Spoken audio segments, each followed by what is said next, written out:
3 दिवसीय यात्रा पर फिजी पहुंचे विदेश मंत्री एस जयशंकर ने नाडी में 12वें विश्व हिंदी सम्मेलन का उद्घाटन किया। फिजी के राष्ट्रपति रातू विलियम मैबलिली काटोनिवेरे भी इस कार्यक्रम में मौजूद थे। इस दौरान विदेश मंत्री एस जयशंकर ने राष्ट्रपति रातू के साथ एक डाक टिकट भी जारी किया और 6 पुस्तकों का विमोचन किया।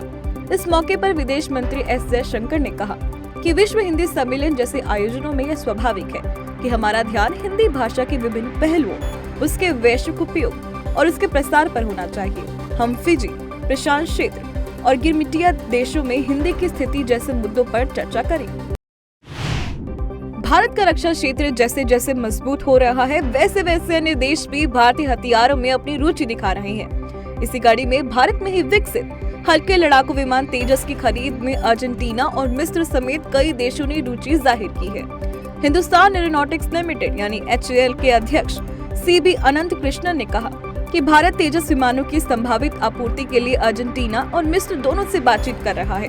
उन्होंने कहा कि मिस्र को 20 विमानों की जरूरत है, जबकि अर्जेंटीना ने 15 लड़ाकू विमान खरीदने में दिलचस्पी दिखाई है। बता दें कि तेजस विमान में दिलचस्पी दिखाने वाले देशों में अमेरिका, ऑस्ट्रेलिया, इंडोनेशिया, मलेशिया और फिलीपीन भी शामिल है। राष्ट्रीय जांच एजेंसी यानी NIA ने आज कोयम्बटूर सिलेंडर ब्लास्ट मामले में दक्षिण भारत के 3 राज्य तमिलनाडु, केरल और कर्नाटक की 60 अलग अलग जगहों पर छापेमारी की। दरअसल यह कार विस्फोट 23 अक्टूबर 2022 को कोयम्बटूर में हुआ था। इस मामले की जांच कर रहे पुलिस अधिकारियों ने विस्फोट में मारे गए ISI संदिग्ध जमीशा मुबीन के पास से 75 किलोग्राम विस्फोटक और दस्तावेज जब्त किया था। वहीं पुलिस ने इस हमले को लोन वुल्फ नाम दिया था। इसके बाद से NIA इसकी जांच कर रही है। बता दें कि ब्लास्ट के बाद कोयम्बटूर पुलिस ने इस मामले में 5 लोगों को भी गिरफ्तार किया था। भारतीय सेना पड़ोसी मुल्क चीन को मुंहतोड़ जवाब देने के लिए वास्तविक नियंत्रण रेखा यानी LAC पर कई नई तकनीकों को शामिल करने पर विचार कर रही है।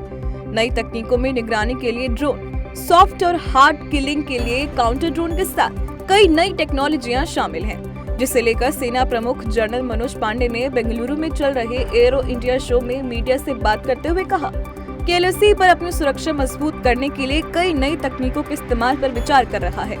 नई तकनीकों में ज्यादातर आर्टिफिशियल इंटेलिजेंस आधारित सिस्टम, जैसे तस्वीरों को बेहतर तरीके से इंटरप्रेट करने के लिए सिस्टम, काउंटर ड्रोन, घुसपैठ का पता लगाने के लिए क्वांटम कंप्यूटिंग की खुफिया आधारित प्रणालियां हैं।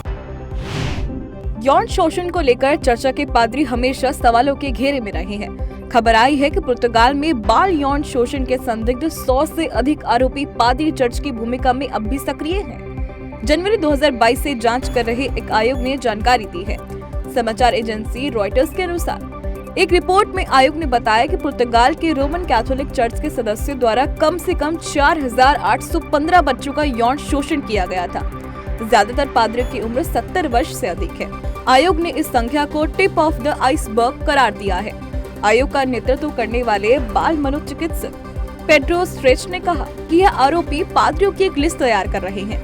लिस्ट को चर्च और लोक अभियोजकों के कार्यालय में भेजा जाएगा।